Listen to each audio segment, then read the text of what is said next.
캠브리지오디오 is British audio brand with a long and rich history. What's the core philosophy that brand has to continue to uphold over the years?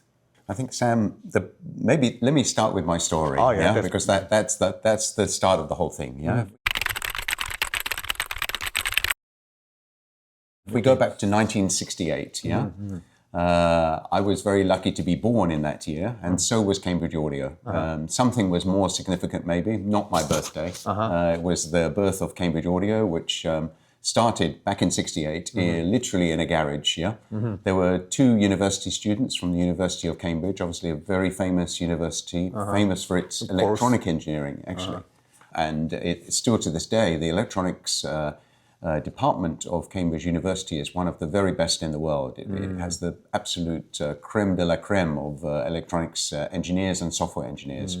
And there were two very smart guys that came out of there. One was called Gordon Edge, and the other was his friend. And they decided that the products that were in the market at that point in time were not satisfactory enough for their discerning ears and their love of music, that they had to build an amplifier. And they set about to build an amplifier which was at that time called the P40. It was the first amplifier ever in the world to have a toroidal transformer inside. It's very famous for that. So we pioneered that technology back in 68.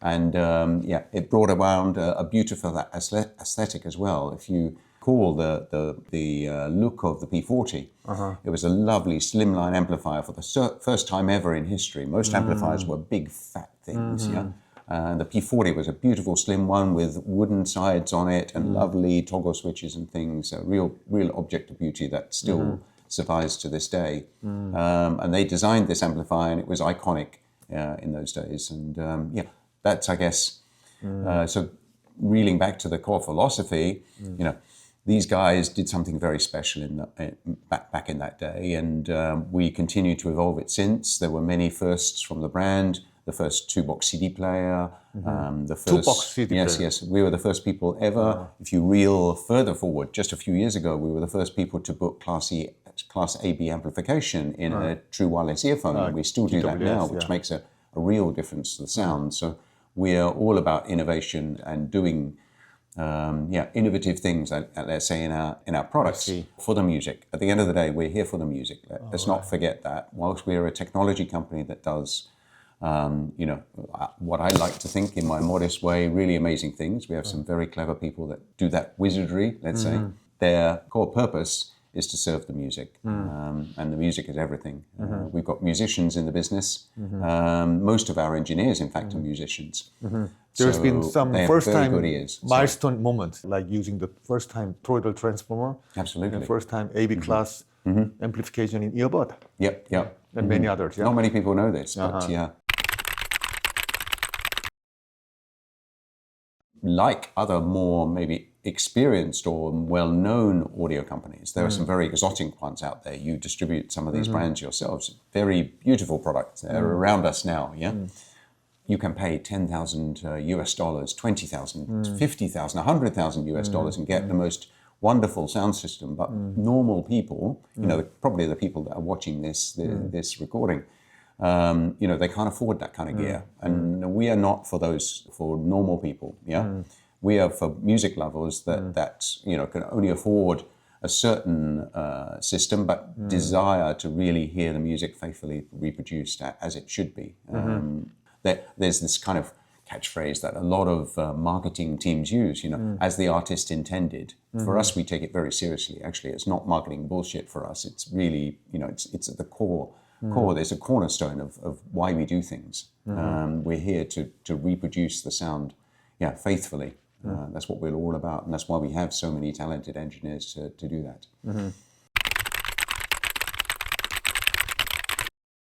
I tell you the longer story of how Cambridge, sort of the pre-story of how Cambridge came about. I joined this business called Richer Sounds at the time, at the age of 16. Age of 16? No university, no nothing. Oh, wow. I left school. I decided I want to be in business and I want to work for this very inspirational man in the hi-fi shop. Yeah. So I did that.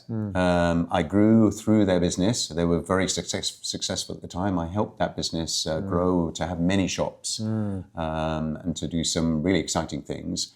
I was progressing up through the ranks of this business, Richard Sons, from being a runner boy to being a shop guy on the sales floor. And then progressing further to help open more shops and do the purchasing, help the boss with the purchasing of the business, buying product. But we were finding, as we had more and more stores, literally we had probably 30 stores by now or something, rather than just one. Wow! It's a bit like having a large family. Yeah, you have more mouths to feed. So we had to buy more and more product. What was also happening at that time was that the Japanese suppliers, because mainly it was Japanese companies supplying the audio gear. There were a few brands like Cambridge that were British, but mainly it was, the Denon, Marantz, all these kind of common Yamaha, etc., all those kind of guys. They were supplying Richard Sounds, but they were getting smarter because computers started in that age as well, and computers allowed them to forecast and bring in the right quantity of stock. So Richard Sounds was very famous to buy the end-of-line product, and the end-of-line product was becoming less and less, but the hunger for the product by Richard Sounds was becoming more and more. So we had a dilemma. We had a problem that we couldn't buy enough stock to satisfy the requirements of the market. So Julian, the boss of the shop, sent me overseas to the CES show in Chicago, and that really kind of opened my eyes to the power of being able to get stuff manufactured in Asia at a very fair price, a low price, and being able to bring it to the market. So when Cambridge Audio came after that, it was in a low spot in 1992 when we bought it. It had a lot of excess stock. Had a mountain, literally a warehouse full of stock that they could not move. It was very slow moving. The company was not well marketed. It was owned by a conglomerate. So a conglomerate is like a big corporation that owned many brands. And I said to Julian, my boss at the time, I said, this brand is really special, yeah? It has so much rich history and heritage going back to my birth, yeah? I really want to do something with this, something proper, yeah? I know I'm not an engineer by trade, yeah, but I know how to manage people. I know how to nurture really smart people, yeah. Please let me start a business and do something special with Cambridge Audio. So we agreed together. He would put in some money into the company, and I would put in what we call the sweat, yeah, sweat equity, yeah. And we started the business called Audio Partnership, which is the ownership company for Cambridge Audio back in 1994. And we started the business small. We made an amplifier to begin with. We used a small engineering team. Actually, we subcontracted the engineering to another very famous company at the time called Creek Audio. They still make amplifiers and things now. It was a very clever guy called Mike Creek, who's an amplifier designer. I paid him, I think, 50 cents or $1 royalty to design the amplifier for us, because he had a very good reputation at the time and still does now. So he designed the first A1 amplifier under the new ownership of our ownership of Cambridge Audio. I went to another company, a very famous company, a bit like DCS that you distribute now, one called Pink Triangle. I don't know whether you remember this Pink Triangle, I remember, yeah. They were super famous. They made something called Da Capo. Yeah? Da Capo was like the DCS DAC. It was very celebrated for doing discrete technology, very highly engineered, again, exotic price. And I convinced them to work with us on a royalty basis because we were going to sell a very high volume under Cambridge. So it was going to be designed by their famous designer, John Westake at the time. And I set about building a relationship with him, and he designed the DAC Magic for us, the DAC Magic 1, DAC Magic 2, and then many other DAC Magics that followed until this day. So we made CD players together and all sorts of other digital things. And then we decided to employ an in-house team of engineers to supplement this to do bigger and better things. So over time, we grew the business, grew our reputation back. I think people respect us highly now. Yeah. Okay. So, yeah, that's the early new days of Cambridge Audio and my life. Yeah. I've seen the Melomania section in your office. Can you explain about the Sure, area? yeah. Melomania is very special to me. Back in 2016, so 10 years ago, we had a very boring concrete office on the ground floor of our headquarter building. On the first floor, we have our engineering team with our laboratories and our engineers. That, of course, is the beating heart of our building, because that's where the magic happens, as I say. It's where we create our products and where we design them and engineer them. That's fundamental to our business at the end of the day. But on the ground floor, we had these boring offices, very corporate offices, the sales team and the financial department and things like that had. And I said, this is not us as a company. We are a fun company. We should have something which really celebrates the music. So we ripped out the entire place. Literally everything. It goes in the rubbish skip outside. And I worked with somebody to design a space. So we have a stage, which you've seen, with a drum kit on it. Live band. Yeah, live band, exactly. Every month or more than once a month, we invite a live band to come in, sometimes a famous one if we're lucky. And there's a bar. We have a bar as well, and we also have on the other wall a whole wall of albums. LP. You remember the LPs, yeah? So when somebody joins our business, we ask them, what's your favorite music moment, and mine, you're going to laugh at this, mine is Dua Lipa, One Kiss. Oh, really? Yeah, I know, you wouldn't, sure. You expect maybe the Rolling Stones or, or Beatles or something, but no, because I love dance music. I love modern things to make me feel young. Yeah. But anyway, that's my LP that's on the wall, my music moment. What's the meaning of Melomania? Yeah, sorry. The meaning of Melomania is melo, which is melody, comes from the Greek Latin, in Greece, and mania, which you can probably guess is manic. So crazy. It's crazy about music, exactly. So Melomania is crazy about music, which is exactly what we are, and what you are, frankly. You are, our audience is today. We are all crazy about music. If you're not crazy about music, frankly, you're probably not interested in Cambridge, and you're not interested in the subject matter because you. Yeah, Melomania is about the people who are crazy about music. I think so, yeah. At the end of the day, we have the privilege of working in this environment. So we are crazy about music ourselves, but it's part of us wanting to give back. So, and I'll open an invitation to your fan base as well. If they're ever in London, can they can, if they call you, you will send a text to me and we will make sure that they are VIP guests in Melomania when we throw a concert, Cambridge Audio is recognized as a traditional spirit of hi-fi with the modern ease of use. Yeah. What are the most important priorities when developing products? Ooh, good question. Okay. I think, first of all, we cannot ignore the most important person in our household these days, I think you find in your household too, is the lady of the house. I talk stereotypically. Of course, it's not always the lady. Sometimes the lady is the one who is into her audio system, and it's the man that is secondary. But normally, let's say stereotypically, the man is the one that's into the speakers, into the amplifier. Very true.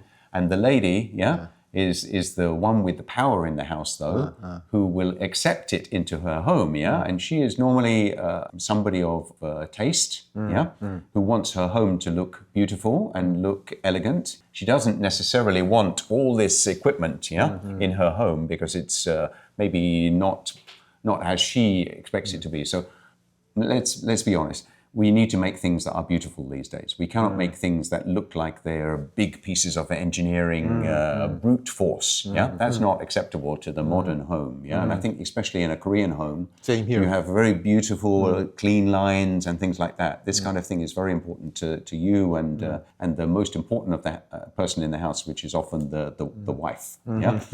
We have this. I think you must have the same wife acceptance factor. Right. Wow. You ever said?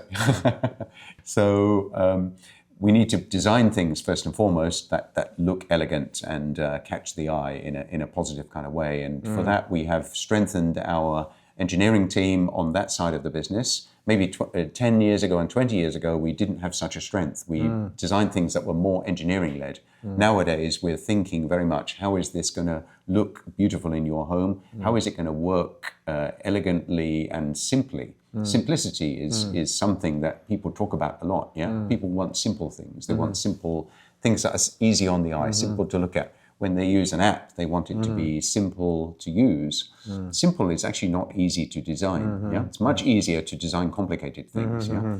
Now, of course, it must have substance behind it. Yeah, we can design something that's easy on the eye, but if it sounds like shit, yeah, that's not going to satisfy our audience, at least, and the people that are watching this video probably. Because if you make that kind of product has no integrity, yeah, then the trust is lost immediately. It's like a pretend product, yeah. And so the important thing is to have solid engineering credentials behind the product that will really deliver a high quality of performance. So we have a team of very strong engineers to be able to deliver on that promise. I'm feeling like there's only a few hi-fi brand left in the market, whereas all the renowned brands are now belong to venture capital or private equities these days. How do you feel about still remaining at the independent company?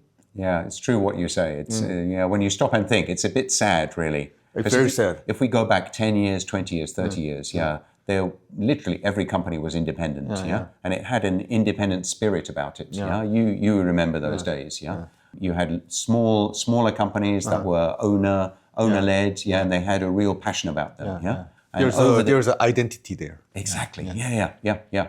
And what's happened over the years, sadly, is that those companies, because of the financial situation in the world, have become weaker. And then the big corporations come and they buy them. Yeah. We've seen this with and make it bigger and sell it again. Exactly. Yeah. And projects like this that we embark on, they don't just take 1 year maximum. In private equity, they want a project done and out in 1 year and then delivered. They're not looking for long-term future. That's fine for short-term business, but what that will do is kind of force a quick answer. Yeah, it doesn't necessarily deliver the best product. And if you take a longer-term view, you can deliver something really brilliant. So we're privileged that we're in a business that allows a longer-term view, and not these quarterly results. Otherwise, quarterly results are just so short-term. It's really sad and frustrating. And of course, what happens as well is that these private equity companies or large corporations that are owned by even bigger corporations, they maybe on one hand there's some advantage because they can use the factory of their parent or something, but it just takes the spirit out of the business when it happens like that. They end up being very corporate and very formulaic. So it's just not the same business. Maybe it has a brand on there that's famous, but I think we all know, looking at some of these brands, they're not the same as they used to be 10 or 20 years ago when they were bought. And now they are what they are. So we're very lucky to be independent. Cambridge Audio is proudly independent. We are rebellious as well. We like to find innovative ways to do things. We'll always leverage our strengths. Enjoy that independence. Be proud of being different. Independent. Exactly. Thank you. Yes. On a personal level, which Cambridge Audio products you feel the most attached to? Ooh, okay. Another good question. Is LR. For me, LR hits a very cool sweet spot. And LR for me is delivering in a very simple, elegant package, elegant form factor, 3 things that we do really well. One is Stream Magic. So Stream Magic, as you know, is our streaming platform. We invested in it more than 15 years ago. We've got a big software engineering team and a QA team to back them up to make sure the quality of the software that comes out is really bulletproof, and we have all the music services on it that people know and love and use every day. Stream Magic is really the crown jewels, I would say, in our company, because streaming is so important to our listeners. And we put those 3 parts, so the acoustic skill and technology together with our amplifier strength and our StreamMagic streaming platform, all into one box, which delivers LR, the speakers you can see behind us here. They also look pretty good as well, I think. Very good. Yeah. So I think they're going to be very acceptable into the home. My wife certainly is looking forward to welcoming these, especially in white, because they look beautiful in white. Very fantastic sounding too. Thank you. Yeah. That's the most important thing, yeah. So yeah, that's LR. That's my favorite product. I have the white ones in our lounge at the moment, the X, and I'm looking forward to the M as well, because the M is even smaller and more powerful in some ways, what it can achieve. So I can't wait to get those to you in Korea. Yeah, and importantly in the homes of your Korean fans, yes. Korean audiophiles are known for having very high standard when it comes to sound quality as well as the deep understanding of the brand. How do you feel about the Korean market and audiophiles? Ooh, I mean, the Korean market actually for us is potentially one of the best markets in the world because you have such critical listeners, yeah? Critical listening is what we are all about, yeah? And we respect critical listening greatly. Casual listening is not what we are about, yeah? So I think we're on the same page here in terms of culturally, our brand is very fitting to the Korean market. As I explained, we have a very strong engineering team, more than 50 engineers in total if you look at all the different disciplines involved in bringing a product together. This gives us great strength to produce a product with great integrity. Those engineers are deep music lovers. More than half of them are musicians themselves. These guys have very good ears as a result of their timing with the music and things like that. Their understanding of how to produce music gives them very good ears to be able to design hi-fi products. And there's something very special comes together when musicians and true music lovers, and I don't say music lovers lightly. There's music lovers out there that listen to music on a Bluetooth speaker. We're not talking about those kind of people. We're talking about audiophiles here that truly care about real quality of music. When you put those kind of people together as a group to design hi-fi products, something very special happens. I think to circle back to your question, the Korean people should really, I think, love what we are doing. Yeah, I hope so at least. Yeah, we certainly make a lot of effort to try to satisfy a market like Korea. Okay, to close the interview, what message would you like to share with the Korean 캠브리지오디오 fans? I think, first of all, thank you. Big thank you. I'm going to talk to the camera now, if I may. Okay. It's okay? Yeah, because these are our fans at the end of the day. Thank you for buying Cambridge Audio. Thank you for loving Cambridge Audio and talking about Cambridge Audio. We have something in our business called advocacy. I'm big on advocacy. And if we fail with advocacy, then we have failed as a brand. And hopefully we are succeeding as a brand because you, as our owners, are talking about Cambridge Audio and loving Cambridge Audio for the things that we are doing right for you. If we're not doing something right, then please tell us about it. You can always contact us. You can actually write to me. I'm going to give you my email address now. So JAMESJF, CambridgeAudio.com. You can write to me anytime and I will answer you. Really, I mean that. Yeah? All right. Be careful. It's okay. You can publish this. Yeah. Oh, really? Yeah. Come on. We are an independent business. I'm not some fancy CEO that's in some glass office in Manhattan. Yeah, okay. We are a real business. Yeah, we are in touch with our purchasers. So thank you. I do mean that very genuinely. Yeah, we're here for the music, and we are here for you and your enjoyment of it. And that's what we are really all about. And thank you from the bottom of my heart. Impressive. Yeah. Thank you, James. Yeah. Thank you. Thank you. Okay. Thank you, Sam.